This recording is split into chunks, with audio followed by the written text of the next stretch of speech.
Everyone, I'm Holly Armstrong I'm founder and CEO of Academic Solutions USA. We're a nonprofit 501c3 organization based out of Palm Desert, California. At Academic Solutions USA, we identify, engage, and empower underserved gifted learners. After high school, I earned my Bachelor of Special Education degree and I started tutoring. In 22 years of tutoring, I learned that many of my students who either had learning challenges or disabilities actually had giftedness in other domains. More recently, when working in Coachella Valley private and public schools, I discovered many frustrated and angry gifted learners who were misidentified as troublemakers. Seeing them suffer academically and emotionally compelled me to go back to school and earn my Master's of Gifted Education degree. It was there that I found out the reason they are underserved and honestly, a lot of them unserved.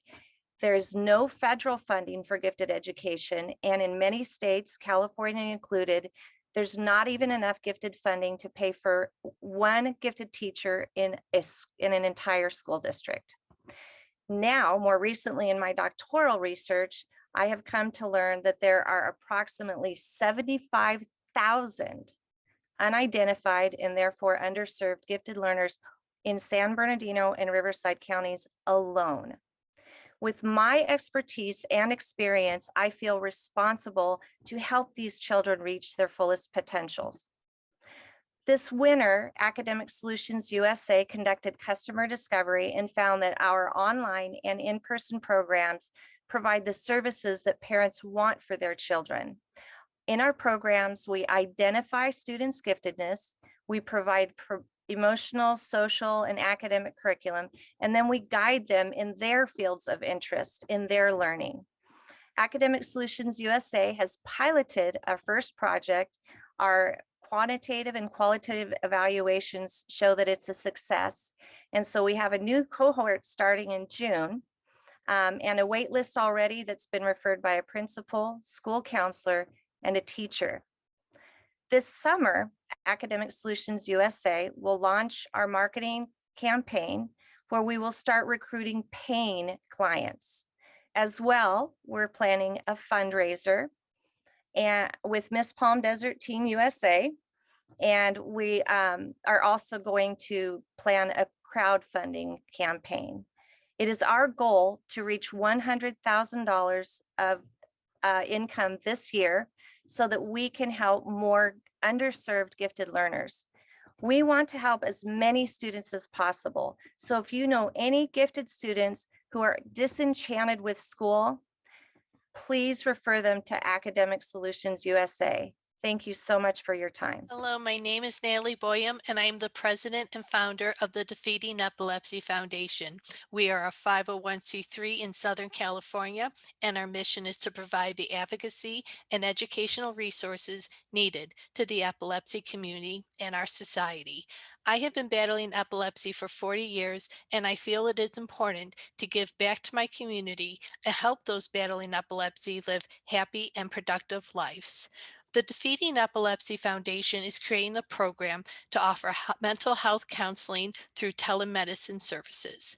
There is a lack of mental health care for services for individuals who are battling epilepsy. A study published in 2016 showed that individuals with epilepsy are 22 times more likely to commit suicide than the general population, resulting in a mental health crisis that is being ignored. This is a crisis that cannot be ignored and continue to have a negative impact. A lot of people with epilepsy cannot drive, limiting them to where they can receive care. Currently, there are over 3 million people in the United States that are battling epilepsy. Despite it being a common neurological disorder, many in society do not understand what epilepsy is or that it even exists. Individuals with epilepsy face high amount of discrimination within their families, in education, employment, and even in healthcare. Many doctors and nurses do not understand the complexity of epilepsy, which in some situations ends up leading to mistreatment of patients. I have faced many of these situations since being diagnosed, resulting in developing additional complications, especially when it comes to mental health care. I am currently taking part in a program like the one we are creating due to past traumas that have changed me in many ways and not for the better.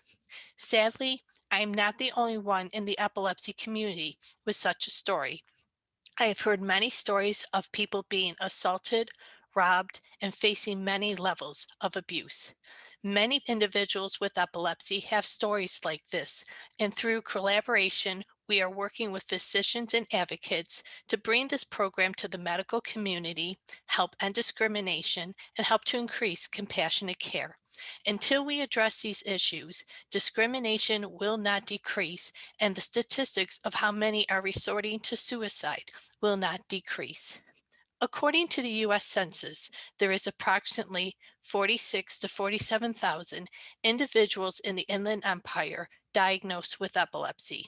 Our goal is to get 2 to 5% of patients to take part in our services in the first few years and increase those numbers long term. We are seeking $300,000 to establish our program and be able to create a long-term sustainable project that will benefit those with epilepsy in the Inland Empire. With your support through sponsorship and donations, we will be able to work with community hospitals and other organizations to help people with epilepsy gain access to mental health resources and help them to live happy, healthy lives and not allow the stigma of epilepsy to hold them back. Everyone. I'm Darcy Carosa. I am the founder and executive director of the Palm Springs Dance Project. Dance is embedded in our cultural celebrations and ceremonies. Dance is inspirational, it could be transformative, and it can be healing. For students in dance, for youngsters, it could lend towards their academic success, and for all, studies show that it can improve our mental, physical, and psychological health. So for these reasons, our grassroots organization is working to build a stronger dance community here in Palm Springs through our dance programs of education, performance, community engagement, and also our grants and scholarships program. We all know it's been a tough year this year with social isolation, distance learning from our students. And although things are starting to clear up, we're still really concerned about our youth. Teens over the last 4 years or more, studies have indicated have year over year suffered from higher rates of stress, depression, anxiety, and unfortunately the suicide rates for youth have been going up. And we're very concerned about that. For kids who've been involved in dance, they use it as their form of expression and a way to cope. And this has been a very difficult time for them to be separated from their dance lessons. And we need to take some action to help this youth. And to demonstrate this, I wanted to tell you about a conversation I recently had with a student who's been on our, who's been got a grant twice through our program and worked through some of our dance education programs.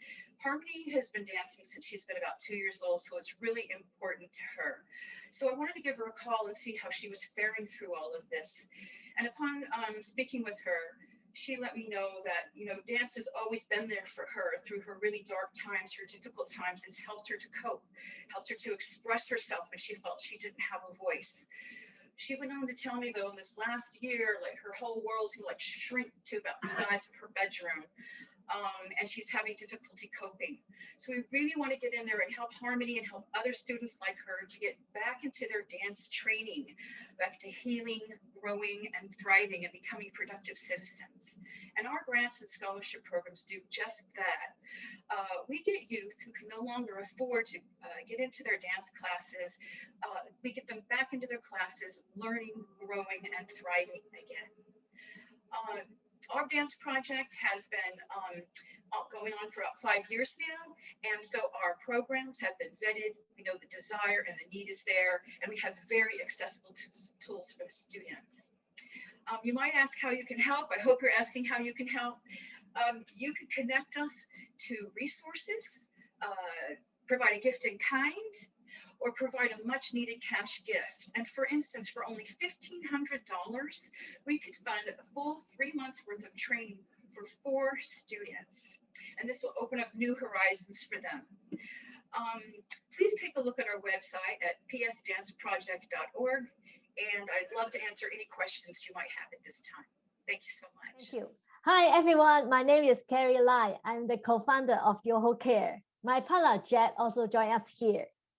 Alzheimer's disease and related dementia currently affect over 5 million Americans and over 13 million people worldwide.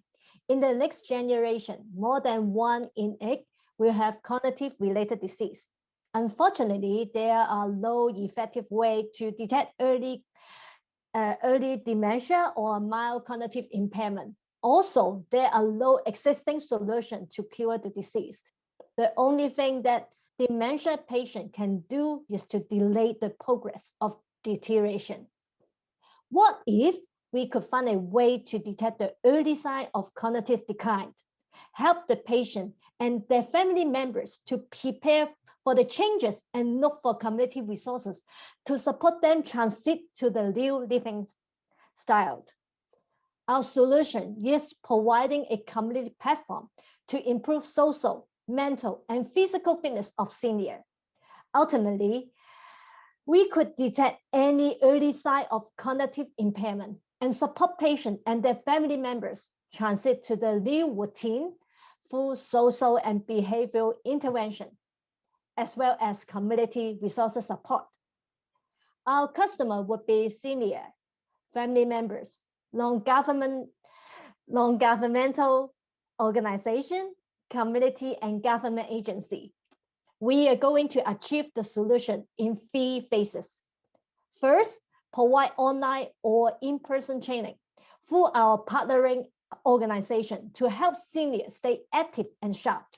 Second, connect with smart devices and build model to detect the early sign of cognitive impairment. Third, provide personalized service recommendation to senior based on their needs, location, and preferences. The senior market is huge and will grow rapidly in 2020 decade.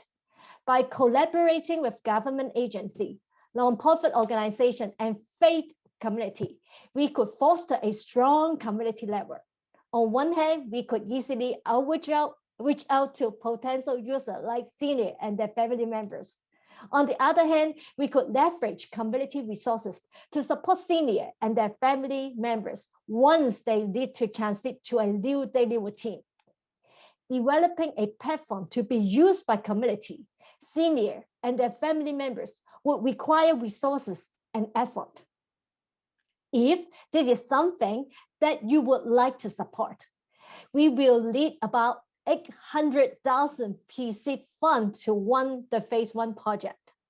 So please support us. We really need your help.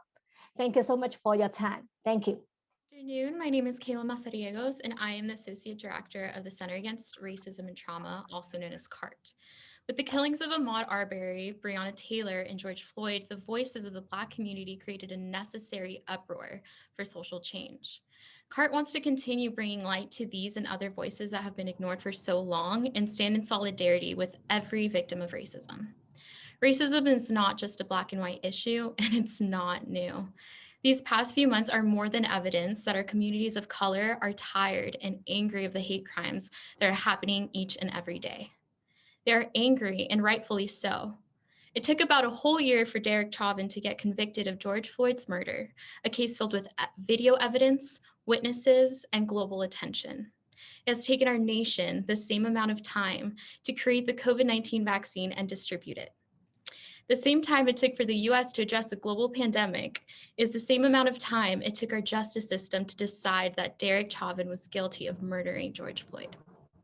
CART recognizes the desperation in people's voices when they say they want to see change. When they say they are tired of seeing people of color get murdered and seeing their killers get a slap on the wrist and being defended for having a bad day. We recognize these inequities and decide to take action. The CART team was able to research and present the best anti-racist resolutions that focus on forming a more inclusive culture in business, the workplace, and community. And these same resolutions played a key role in Riverside County, declaring racism as a public health crisis in 2020. Aside from policy, this year we hosted our very first anti-racist summit, where New York's best-selling author, Ibram X. Kendi, author of How to Be Anti-Racist, was able to clarify the definition of racism and give his take on what it takes to be anti-racist. The truth of the matter is that we all want to be anti-racist. Let CART help you be the anti-racist you can be. CART offers professional trainings, workshops, and consultations. And for training, it's a $1,000 cost per organization, and we're looking for sponsors. There are so many local organizations in the Inland Empire that need the direction and empowerment that CART offers. Imagine the change that could happen if today 5 organizations were sponsored. By partnering with us, you will not only be helping community leaders, but your logo will be live on our website to show others what it means to stand in solidarity. With this, we encourage you to remember your own humanity, reflect on your own dignity, and join us to stand up and protect it for others. Thank you. My name is Stephanie Orozco, and I'm the founder and lead educator of the Pleasure Institute, or El Instituto de Placer in Riverside, California. For over 40 years now, Congress has spent over $2.2 billion on abstinence-only until marriage programs that exclude information regarding relationships, contraception, sexuality, and safer sex methods. This means that generations of students in the United States have failed to receive comprehensive sexual education. I am the daughter of Mexican immigrants, and I can tell you that it is just as difficult to find accurate sexual health resources in English and in Spanish. After I experienced sexual assault as a child, I thought I was pregnant for 8 years. I could not find any resources within my Mexican immigrant community, nor through my schooling in English in Southern California that could help me understand what had happened. Eventually, I was able to open myself to learning and talking about my experiences, only to find out that a lot of my peers had similar experiences and that they had a lot of questions, but did not feel like they could ask without being judged. 7 years ago, I started to organize events to bring these resources into my community, but I got frustrated because I couldn't find educators of color that could relate to my audiences. I became a sexual educator because I saw this need in my community. I can tell you that we need sexual education that teaches the whole aspect of human sexuality, including identity, relationships, values, beliefs, health, and pleasure. I envision a world where a language barrier will not stop Spanish-speaking people from accessing resources and educational content to become empowered and autonomous sexual citizens. My organization creates accessible, relevant, and stigma-free sexual and reproductive health education in English and in Spanish. Some of the ways that we get our information out into the world is by utilizing social media, blogs, and podcasts to reach a larger audience while conducting social justice and pleasure-based workshops locally. My podcast, Tales from the Clit, is in Spanish, English, and Spanglish and center the sexual experiences of queer and trans people of color. It's currently available on all platforms. When I teach workshops, I work to create open and non-judgmental spaces where all questions are welcome. One of my favorite workshops to teach, How to Be Clear, talks about pleasure, of course, but also informs about centuries of medical sexism. I've taught these workshops nationally and locally, partnering with university resource centers and nonprofits to reach their audiences, while making these events open and free to the community at large. Currently, there are sexual educators that speak English and sex educators that speak Spanish, but very few that speak both. I believe that this is a great opportunity to tap into the growing Latino market, as well as to share resources that haven't been available because of a language barrier. As of now, I'm looking for organizations to partner with to offer my services and would love to be connected. Thank you so much for your time. Good afternoon. My name is Sandra Ramirez. I am the founder and the director of Coachella Ballet Parents. And I am an immigrant woman original from Mexico. My father brought me to this country to have a better quality life. We are a group of Coachella Ballet Parents. We are a group of parents, powerful parents who live in the east of Coachella Valley. We're more likely to be Latinx immigrants whose primary work is in the agriculture industry. For decades, this community have been ignored by public systems, leading to high rates of poverty, lower high school graduation rates, and poor housing conditions near environment environmental hazards. Historically, there has been a disconnect between elected official policies officers and teachers who serve this community. We are advocating to create a better future for our students since they are our future, and that way we want to do is by reducing or minimizing suspensions, expulsions, and punishments in schools.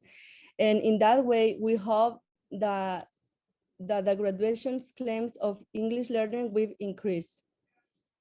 The way we want to do it is by implementing restorative justice and thus create safe spaces for our students and build better communication between students, teachers, and school district staffs.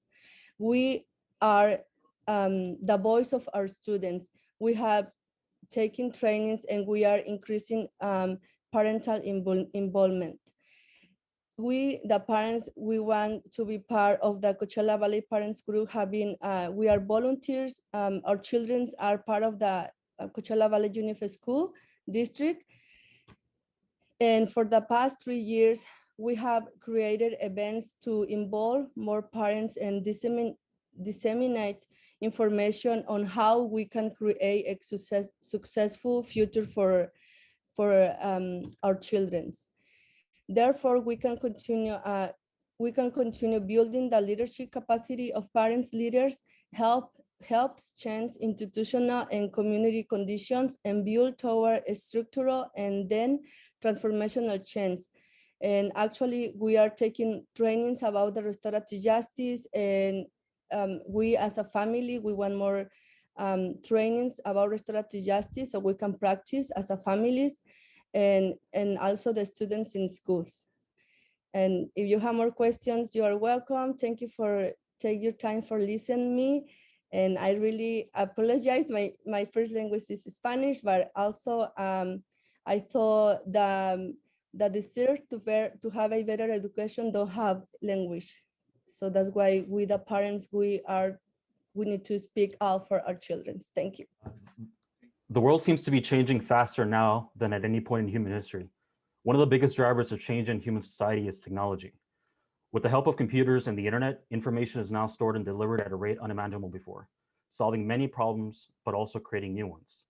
Some of these problems include the loss of privacy and the mystification of these technologies, but it doesn't have to be this way. I'm Giovanni Ruiz, and together with Michael Gomez Daly, we are the founders of Particle 64 LLC. Our team consists of programmers and community activists that advocate for and create technologies that are open to use by everyone. These type of tools are also known as open source technologies. Open source played a huge role in allowing me to learn to code and develop useful personal utilities with no capital cost. To use open source means open source means developed by the community. We believe in this mission because autonomy, independence, and self-determination are some of the highest ideals that humanity fights for, and we believe this applies to the technology we use and to our digital identities. The founders of Particle 64 create an assortment of secure and open source tools, one of which is Amplify, a civic engagement platform developed by and for the people that use it. Amplify was used by community-based organizations for civic engagement during the 2020 census and 2020 election. During these campaigns, organizers had their first introduction to an open source tool. Amplify is being used now once more for building maps for the redistricting efforts that come after each census and for informing the community about COVID-19 related resources. Particle 64 wants to continue to develop Amplify and form an advisory committee that will contribute to its development. We will provide a hub for organizations and individuals to come together to help build these open tools. The very same people that use these tools will have a hand in building them, and for those that are willing are invited to learn exactly how it works. We will be deploying services that will allow organizations to securely store their data in hardware of their choosing. This will allow organizations to break away from their dependence on closed and expensive applications. Particle 64 will be walking in the footsteps of some very successful companies that have built their own products around open source. Companies like Canonical, which built the Ubuntu operating system, or Mozilla, who built the Firefox search engine.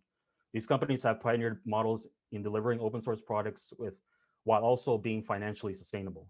In the case of Amplify, we will be providing the application as a software as a service. Particle 64 and its team are adamant supporters for the freedom of software. Therefore, we will also be advocating for politicians to run on the promise of directing governments to invest in community-built platforms. Local governments usually partner with corporations to create solutions that are expensive and lock the society into use of their products. We believe that governments would serve the community better by investing in open source. We are currently seeking $250,000 to continue to develop tools like these, create hosting solutions for these tools, and advocate other organizations, governments, and individuals to embrace open source. Thank you for listening. Malo means thank you in the Tongan language, serving under the acronym Motivating Action Leadership Opportunity. My name is Lolofi Salkai, founder and executive director. Malo is the only nonprofit in the Inland Empire working alongside the Tongan and other Pacific Islander communities. We not only preserve the Tongan culture, but we also advocate on behalf of Native Hawaiian Pacific Islander communities for inclusion, awareness, and connecting resources. For my capstone project, I was asked, what kind of positive change would you like to see in the world? Automatically, my Pacific Islander community came to mind. The Tongan community has been in the city of Ontario since the 1970s, but yet we are still in the shadows, underserved, underrepresented, and under-resourced. The thought of being included, represented, and finding ways to build up community helped Malo come to life. Malo serves intergenerationally and in a way where your kids are our kids, and all elders are valued and their stories and teachings are honored in a way that helps to preserve our culture. With so much heartache taking place due to COVID and acts of violence against the Asian American Pacific Islander communities, we were reminded that Malo must continue this work and that we have a lot of work to do. Native Hawaiian Pacific Islander communities are the second fastest growing population according to the 2010 census. We have the highest unemployment rates among racial groups and other ethnic groups. We face higher poverty rates and lower college education rates. And due to underlying health issues, crowded living conditions, and poor access to health, Native Hawaiian Pacific Islander communities are disproportionately impacted by the COVID-19 pandemic.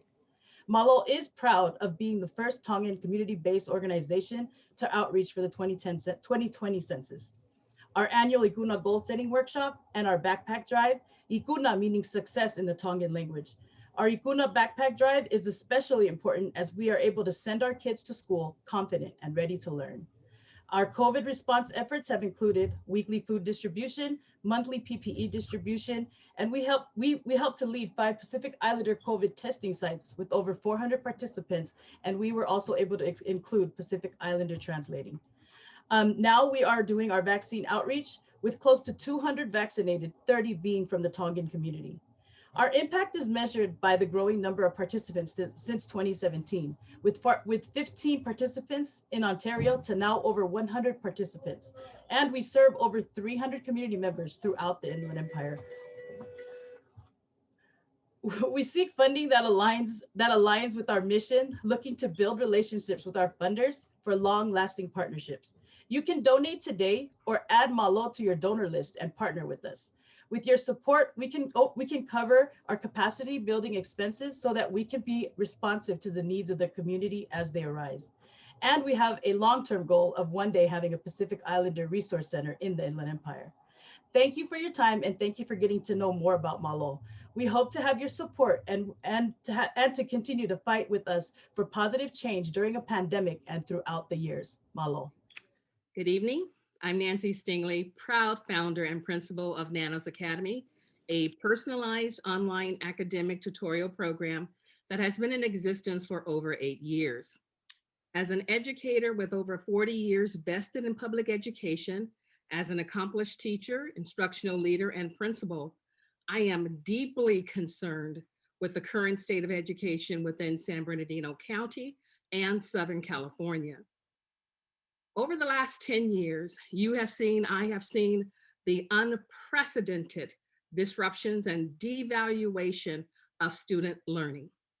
Remote learning, decreased instructional time, and fewer opportunities for personalized student-teacher engagement. A recent United States report has indicated that because of these disruptions, more than 50% of all students kindergarten through 12th grade in the United States are performing below grade level. Our students are now being labeled as at risk and as disadvantaged learners. At Nanos Academy, we do not see our students as at risk, nor do we label them as at risk. We say that our students are at promise, given an opportunity for equal access, at promise of being capable, proficient learners, at promise to be positive contributors to this society. Nana's Academy is designed to fully integrate assessment protocols for academic interventions.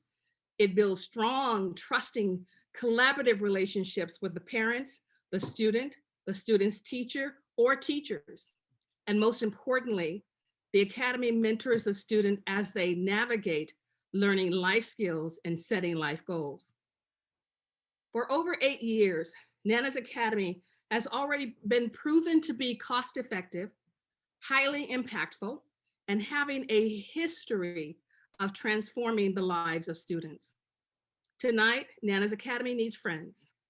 Friends who can become financial supporters for the Academy, donating $1,200 to provide access and opportunity to a deserving student to attend the Academy for 6 months. But better yet, why not provide a student with the opportunity to attend the Academy for a full year at a cost of $2,400? We need friends also who can supply instructional materials for use in the Academy. Becoming a contributing friend of Nana's Academy, providing access and opportunity to deserving students is what we ask of you this evening. Thank you for your time and your consideration.